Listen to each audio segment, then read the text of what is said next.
Hello everyone, সবাই কেমন আছো? আমি অনেক ভালো আছি। আর সৌমিস কিচেনে সবাইকে অনেক স্বাগত। আজকে আমার রেসিপি হলো দানাদার সুজির হালুয়া। তো আজকে আমি আপনাদের সাথে মাত্র 10 মিনিটের মধ্যে এই সুজির হালুয়া বানিয়ে দেখাবো। তো চলুন দেখে নিই এই সুজির হালুয়া বানানোর জন্য আমাদের কী লাগছে। তো দেখুন, প্রথমে আমি এখানে একটা প্যান নিয়ে নিয়েছি। এরপরে আমি ওর মধ্যে দিয়ে দিচ্ছি 1 চামচের মতন একটু ঘিটা দিয়ে এরপরে ঘিটা যখন একটু গরম হবে তখন আমি ওর মধ্যে দিয়ে দেব কিছু ড্রাই ফ্রুট দিয়ে এরপরে আমি সেগুলোকে একটু কালার হওয়া পর্যন্ত একটু ভালো করে ফ্রাই করে নিতে হবে। তো দেখুন, এখানে ড্রাই ফ্রুটগুলোর কালারটা চলে এসেছে।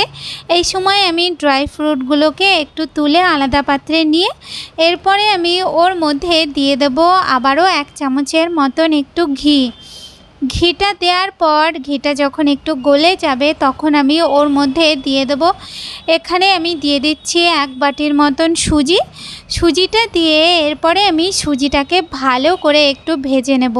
তো সুজিটা যখন আমি ভাজবো তখন কিন্তু আমি গ্যাসটাকে মিডিয়াম করে রাখবো। আর এখানে আমি সুজিটাকে একদম লাল লাল হওয়া পর্যন্ত একটু ভেজে নিতে হবে। তো এখানে 5-6 মিনিট ধরে আমি ভেজে নিয়েছি। তো এই যে দেখুন, সুজিটার কালারটাও চেঞ্জ হয়ে এসছে। এই সময় আমি ওর মধ্যে দিয়ে দেব দুধ। তো এখানে আমি যেই বাটিটা মেপে সুজি দিয়েছিলাম সেই বাটির 2 বাটি আমি দুধ দিয়ে দিয়েছি। দুধটা দিয়ে একটু নাড়িয়ে চাড়িয়ে নিয়ে এরপরে আমি ওর মধ্যে দিয়ে দিচ্ছি একটু 2-3টের মতন এলাচ ফাটিয়ে দিয়েছি। এখানে আপনারা এলাচের গুঁড়োও দিয়ে দিতে পারেন। এরপর আমি ভালো করে আবার একটু নাড়িয়ে চাড়িয়ে নেব।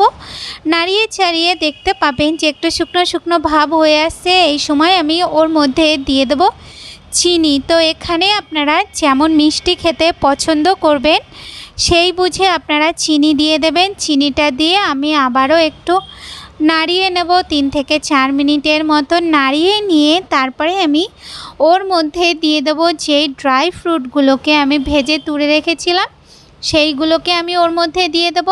সেইগুলো দিয়ে আমি আবারও 2 থেকে 3 মিনিটের মতন একটু নাড়িয়ে চাড়িয়ে নিতে হবে। তো এই সময় আপনারা আমার চ্যানেলে যদি নতুন হয়ে থাকেন তাহলে আমার চ্যানেলকে সাবস্ক্রাইব করে দেবেন। আর আমার রেসিপি আপনাদের ভালো লাগলে অবশ্যই একটা লাইক, কমেন্ট আর শেয়ার করতে ভুলবেন না। তো এই যে দেখুন, আমাদের ঝরঝরে দানাদার সুজির হালুয়া একদম রেডি হয়ে গেছে। আশা করছি রেসিপিটা আপনাদের খুব ভালো লেগেছে। আপনারা অবশ্যই এইভাবেই সুজির হালুয়া বানিয়ে দেখবেন। সবাই ভালো থাকবেন, সুস্থ থাকবেন। দেখা হচ্ছে নতুন রেসিপির সাথে। ধন্যবাদ।